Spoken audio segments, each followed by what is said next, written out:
Good morning. मैं हूँ दृष्टि जैन और आज हम करेंगे 28 जून 2025 का करंट अफेयर्स। इसमें हम दोनों prelims as well as mains perspective दोनों देखेंगे। तो सबसे पहले चलो हम स्टार्ट करते हैं प्रीलिम्स। तो प्रीलिम्स में सबसे फर्स्ट टॉपिक है हमारा, मैं अंडरलाइन करते जाऊंगी important points. Today's first topic is all about the proposed global potato research centre in Agra. तो ग्लोबल पोटैटो रिसर्च सेंटर बन रहा है, कहाँ बन रहा है? आगरा में, ये ध्यान रखना है। तो यूनियन कैबिनेट ने अप्रूव किया है global potato research centre Agra के सिंघिया में, which will serve as the South Asia regional centre of the international potato centre. तो साउथ एशिया का रीजनल सेंटर के जैसे सर्व करेगा। The center aims to support farmers across India and South Asia by focusing on the development of disease resistance and processing friendly varieties। तो disease resistant होता है और processing friendly होता है। की हाईलाइट्स देखा जाए तो centre is being established in collaboration with किसके साथ? इंटरनेशनल पोटैटो सेंटर के साथ। और इसका हेडक्वार्टर कहाँ है इंटरनेशनल पोटैटो सेंटर का? लीमा, पेरू में। और ये कब बना था? 1971 में बना था। It will operate in partnership with Indian council of agricultural research, that is ICAR। और वो इनोवेशन को ड्राइव करेगा पोटैटो में। ठीक है। अब इससे रिलेटेड एग्रीकल्चर या रूरल डेवलपमेंट से रिलेटेड कौन कौन से आर्टिकल्स हैं हमारे पास? तो DPSP का आर्टिकल नंबर 48 है, जो स्टेट को एनकरेज करता है कि वो modern practices in agriculture and animal husbandry करे। 7 शेड्यूल स्टेट लिस्ट का एंट्री नंबर 14 है, जो एग्रीकल्चर को जुरिस्डिक्शन ऑफ स्टेट्स के अंडर प्लेस करता है। और आर्टिकल 39 क्लॉज बी है, जो एम्फेसाइज करता है fair distribution of material resources including those from agriculture. ठीक है। फिर की फैक्ट्स की बात करते हैं कि जो भी CIP south Asia regional centre की बात हुई आगरा में जो बनेगा, will be India's first international research collaboration जो पोटैटोज़ के लिए डेडिकेटेड है। India is the second largest potato producer in the world. तो हम क्या है? सेकेंड लार्जेस्ट पोटैटो प्रोड्यूसर है। और ICAR ऑटोनॉमस बॉडी है, ministry of agriculture and farmers welfare के अंदर, जो agricultural research, education and extension across India के लिए रिस्पॉन्सिबल है। Second topic is electricity from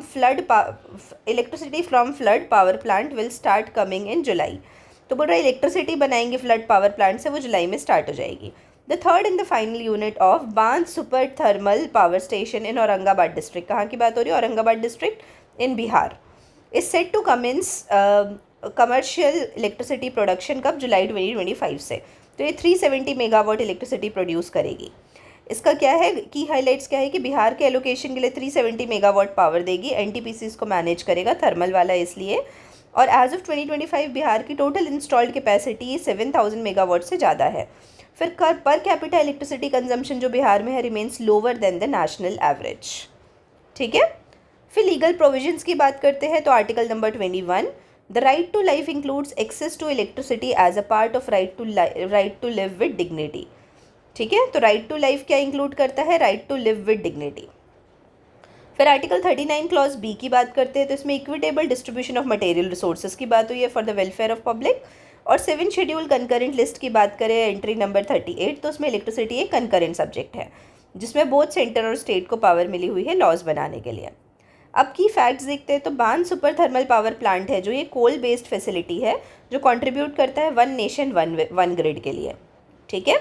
फिर NTPC जो मिनिस्ट्री ऑफ पावर के अंदर है, ये इंडिया का लार्जेस्ट पावर प्रोड्यूसर है और एक्सपैंड कर रहा है अभी रिन्यूएबल एनर्जी सेक्टर में भी। ठीक है। Now the third topic is rebuttal to एनोरिस media reports regarding water charges for farmers under MCAD scheme. तो मिनिस्ट्री ऑफ जल शक्ति ने एक इशू किया है ऑफिशियल क्लैरिफिकेशन डिसमिस करते हुए मीडिया क्लेम्स को, that farmers will be charged for water use under the modernisation of command area development and water management. तो modernisation of command area development और water management scheme के अंदर farmers को charge किया जाएगा। अब पायलट प्रोजेक्ट है, किसके अंदर है? प्रधानमंत्री कृषि सिंचाई योजना के अंदर ही प्रोजेक्ट है। The ministry emphasise that there is no provision और directive to levy user charges on farmers under this centrally sponsored initiative. तो मिनिस्ट्री ने बोला कि इसमें आपको यूज़र चार्जेस नहीं ले सकते।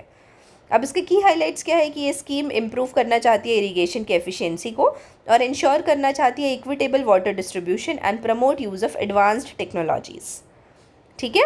इसके अंदर क्या क्या चीज़ आएंगी? प्रेशराइज्ड पाइपलाइन नेटवर्क आएगा, IoT बेस्ड सेंसर्स आएंगे और SCADA सिस्टम जो डाटा एक्विजिशन करता है ना, supervisory control and data acquisition इसका फुल फॉर्म है। Second point is the integration of IoT and SCADA enables real time monitoring, reduction of water losses and supports data driven water governance. क्या चीज़ को support करता है? Data driven water governance. अब legal provisions की बात करते हैं तो article 246 and 7 schedule, state list की एंट्री नंबर 17 और 18 है। Water and agriculture fall under state jurisdiction. Decisions on the cost recovery are determined by individual states. तो इंडिविजुअल स्टेट्स इसको डिटरमाइन करते हैं।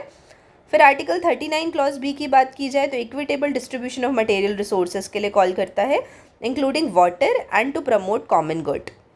अब इसमें की फैक्ट्स क्या है कि वाटर यूज़र एसोसिएशंस होते हैं जो फैसिलिटेट करते हैं ग्रास रूट लेवल इंस्टीट्यूशंस को to integrate participatory irrigation management. ठीक है। फिर एक है हमने जो हमको पता है प्रधानमंत्री कृषि सिंचाई योजना, वो 2015 में लॉन्च की गई थी, जिसका मोटिव है to enhance water use efficiency and achieve हर खेत को पानी, मतलब हर एग्रीकल्चरल फार्म्स में पानी पहुंच सके। फिर जो भी हमने ऊपर देखा MCADWM स्कीम, ये पायलट प्रोजेक्ट है प्रधानमंत्री कृषि सिंचाई योजना के अंदर, जो फोकस करता है टेक्नोलॉजिकल अपग्रेड्स एग्रीकल्चर इरिगेशन में और कमांड एरिया सिस्टम में। और इसकी नोडल मिनिस्ट्री कौन है? मिनिस्ट्री ऑफ जल शक्ति। ठीक है।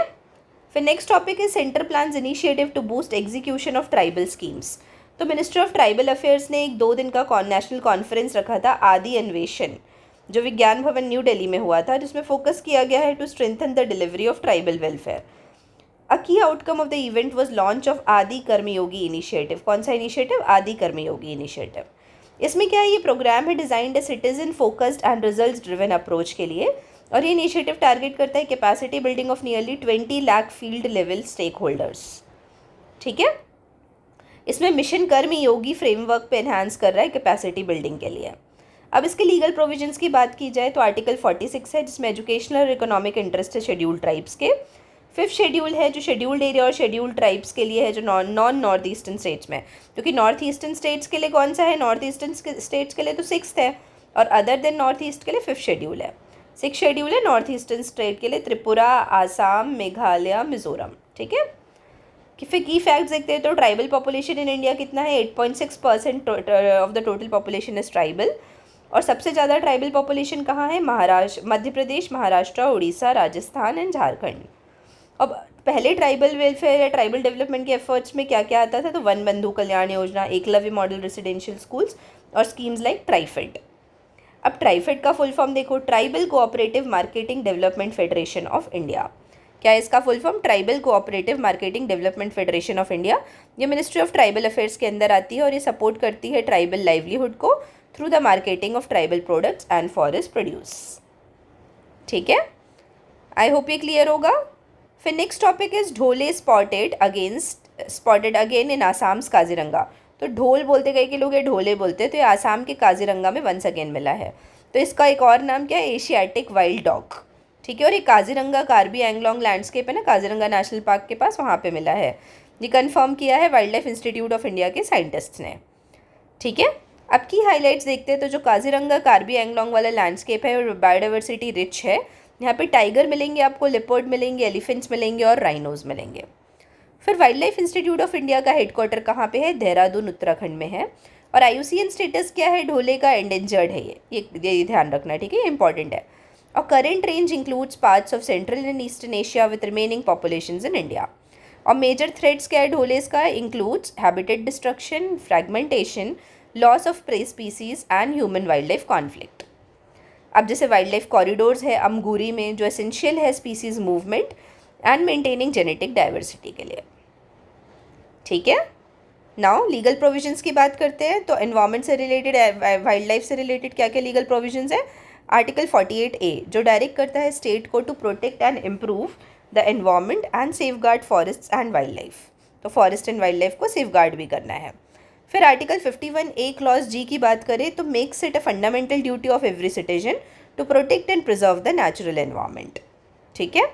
फिर वाइल्ड लाइफ प्रोटेक्शन एक्ट 1972 की बात करते हैं तो ये लीगल फ्रेमवर्क है for safeguarding wild life and their habitat. अब जैसे कि अभी हमने पढ़ा काजीरंगा नेशनल पार्क, तो उसी के बारे में देखते हैं। काजीरंगा नेशनल पार्क एक यूनेस्को वर्ल्ड हेरिटेज साइट है जो known for its population of one horn rhinoceros. Karbi Anglong एक क्रूशियल बफर है corridor for wildlife movement from Kaziranga. ठीक है। अब wildlife institute of India है जो ministry of environment, forest and climate change के अंदर है, वो स्टैब्लिश हुआ था 1982 में, और वो कंडक्ट करता है research, training and advisory services for wildlife conservation in India. ठीक है। Now let's move on to next topic. ASHA will give ORS to children door to door. तो जो आशा वर्कर्स है ना, वो लोगों को बच्चों को ORS पाउडर देंगी। Bihar health department in partnership with UNICEF has, किसके साथ, यूनिसेफ के साथ, ORS zinc distribution campaign start करने वाले हैं 15 जुलाई से लेकर 14 सितंबर तक। ड्यूरिंग दिस कैंपेन जो आशा वर्कर्स है वो डोर टू डोर जाएंगी ORS और जिंक टैबलेट्स देने के लिए, कितने, children of 5 below 5 years of age, ठीक है, जिससे कि डायरिया ट्रीट हो सके। अब की हाईलाइट्स क्या है कि डायरिया एक मेजर कॉज ऑफ कंसर्न है चाइल्ड मोर्टेलिटी का इंडिया में, और NFHS 5 के हिसाब से 7.3% of the children living in Bihar उनको डायरिया हो जाता है within the 2 weeks before survey. अब कॉम्बिनेशन ऑफ ORS और जिंक देने से WHO और यूनिसेफ ने बोला है कि ये मोस्ट इफेक्टिव सॉल्यूशन है डायरिया के लिए। और इसमें कौन सी मिनिस्ट्री इन्वॉल्व है, हेल्थ के लिए, तो बेसिकली कौन सी रहेगी, ministry of health and family welfare. अब इसके लिए कॉन्स्टिट्यूशनल प्रोविजंस और लीगल प्रोविजंस कौन कौन से हैं, तो आर्टिकल 21 में it talks about right to life which includes right to health as interpreted by supreme court. फिर आर्टिकल 47 की बात होती है तो it mandates the states to improve nutrition, living standards and public health. Key facts में क्या क्या है, ORS डे एनुअली सेलिब्रेट किया जाता है 29 जुलाई को to promote awareness about oral rehydration salts. फिर जिंक सप्लीमेंट्स रिड्यूस करते हैं severity, duration and reoccurrence of diarrhoea को। फिर आशा वर्कर्स के बारे में देखते हैं तो accredited social health activist workers हैं जो फ्रंट लाइन हेल्थ प्रोवाइडर्स हैं under the national rural health mission के अंदर। फिर NFSA की बात करें तो नेशनल फैमिली हेल्थ सर्वे है, ये लार्ज स्केल सर्वे है हेल्थ न्यूट्रिशन पॉपुलेशन के ऊपर, overseen by ministry of health and family welfare और conducted by IIPS। Now the next topic is gross value added in agriculture surged 225 in 12 years, ऐसा central government बोल रही है। तो gross value added जो agriculture और एलाइड सेक्टर से है, करंट प्राइजेस इंक्रीज्ड फ्रॉम, कहाँ इंक्रीज्ड बाय, कितने अमाउंट से इंक्रीज हुआ, 225% से between 2011-12 and 23-24, rising from 1502,000 crore to 4878,000 crore according to the statistical report on value of output from agriculture and allied sector। और ये किसने रिलीज किया था, ministry of statistics and programme implementation ने। इसमें फिर आता है की हाइलाइट्स, तो की हाइलाइट्स में क्या है, cereals, fruits and vegetables together make up 52.5% of the total crop gross value of the output in 23-24। Total crop sector 1,595,000 crore contribute करता है, approximately 54.1% of the total GVO at constant prices. फिर paddy and wheat का contribution है 85% serial GVO में। और top serial producing states कौन कौन से, उत्तर प्रदेश, मध्य प्रदेश, पंजाब, तेलंगाना, हरियाणा, जो कि 53% of the serial GVO contribute करते हैं। अब इसमें कॉन्स्टिट्यूशनल आर्टिकल्स और लीगल प्रोविजंस कौन कौन से, तो आर्टिकल 48 है जो हमने अभी ऊपर देखा था। फिर 7 शेड्यूल में स्टेट लिस्ट में एंट्री नंबर 14 जिसके अंदर एग्रीकल्चर आता है। फिर आर्टिकल 39 क्लॉज B एडवोकेट करता है equitable distribution of material resources including agricultural output, ठीक है। अब इसमें हम की फैक्ट्स देखेंगे तो ग्रॉस वैल्यू एडेड क्या रिप्रेजेंट करता है, सेक्टर वाइज इकोनॉमिक आउटपुट इन मॉनेटरी टर्म्स। और रिपोर्ट इंक्लूड करती है comprehensive data on crop production, life stock, fishery and forestry. फिर मॉस्पी की बात करें तो ये सेंट्रल एजेंसी है जो रिस्पॉन्सिबल है GDP, GVA, नेशनल सैम्पल सर्वे और अदर स्टैटिस्टिकल रिपोर्ट्स के लिए। फिर total GVA growth at current prices कितनी है, 1502,000 करोड़ 2011-12 से, जो कि बढ़ गई है 4878,000 करोड़ 2023-24 में। फिर आते हैं हम next topic, what is the legal dispute over Tansen's tomb. तो तानसेन के टॉम्ब के ऊपर क्या लीगल डिस्प्यूट है ये देखना है। तो मध्य प्रदेश हाई कोर्ट ने डिसमिस की है एक पिटिशन जिसमें जो परमिशन सीख कर रही थी to conduct religious and cultural rituals at the tomb of Sufi saint Hazrat Sheikh Mahmood Ghaus इन ग्वालियर। तो महमूद गौस के टॉम्ब पे कुछ कल्चरल इवेंट्स के लिए बात कर रही थी, which also houses the grave of Tansen the renowned musician from the Akbar's court. तो तानसेन कौन थे, म्यूजिशियन थे अकबर के कोर्ट के। The site is classified as the centrally protected monument under the archaeological survey of India.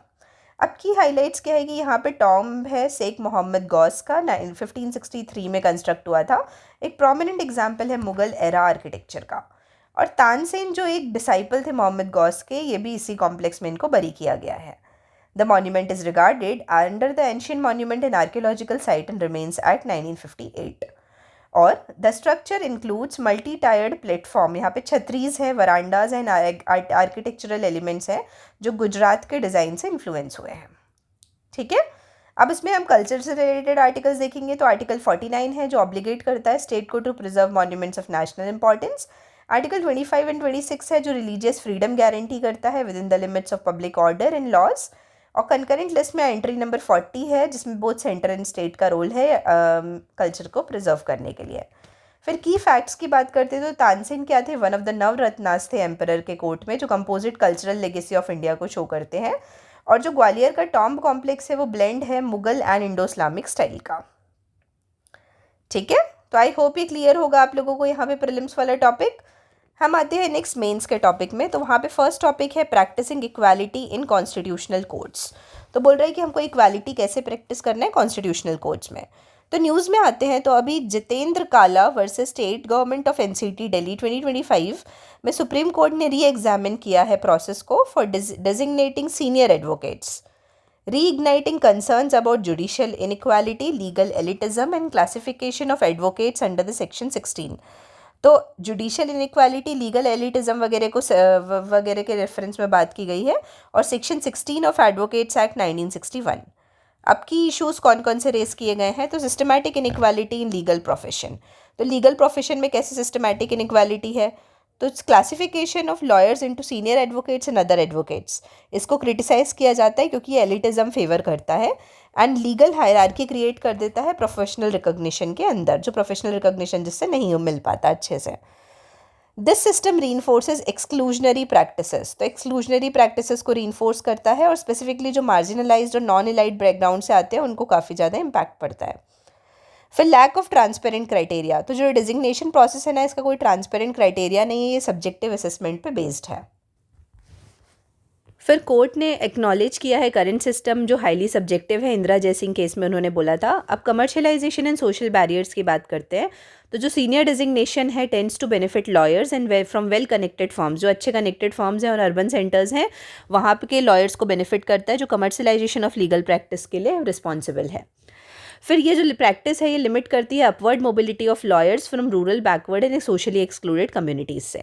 अब हम यूएस जुडिशियल सिस्टम से parallels draw करते हैं। तो यूएस डाटा शो करता है कि small circle of elite lawyers हैं वो डिस्प्रपोर्शनेटली इन्फ्लुएंस करते हैं जुडिशियल आउटकम्स को।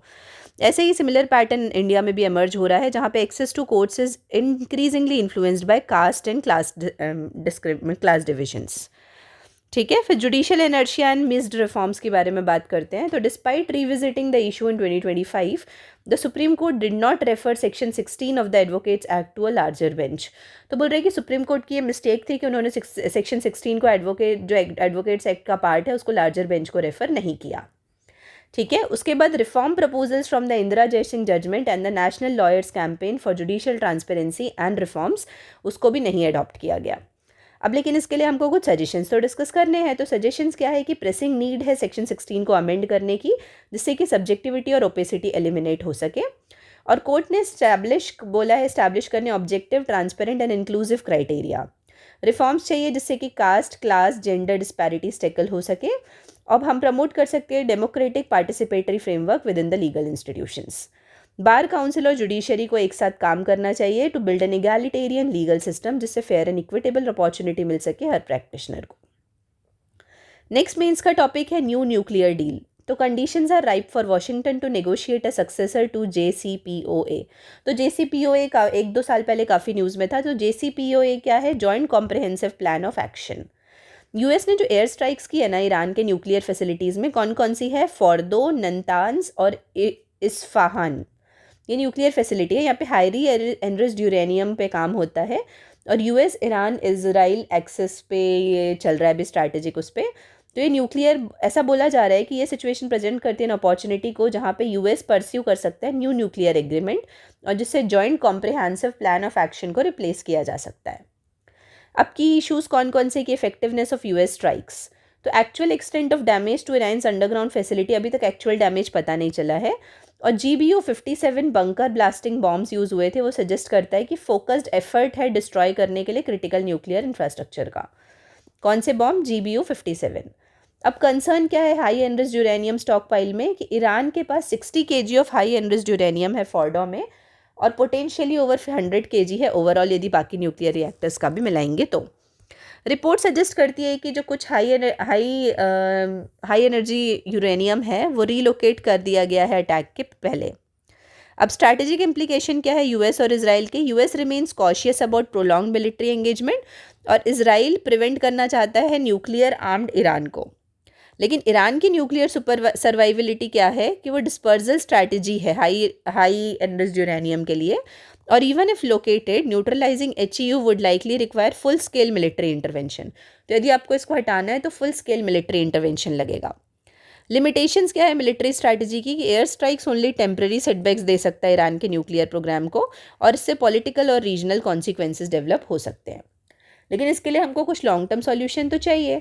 तो US should pursue diplomatic negotiations for a new nuclear deal, और एक रिवाइवल और मॉडर्नाइजेशन चाहिए JCPO के एग्रीमेंट के लिए, और inspection protocols and transparency mechanism crucial हो जाएंगे।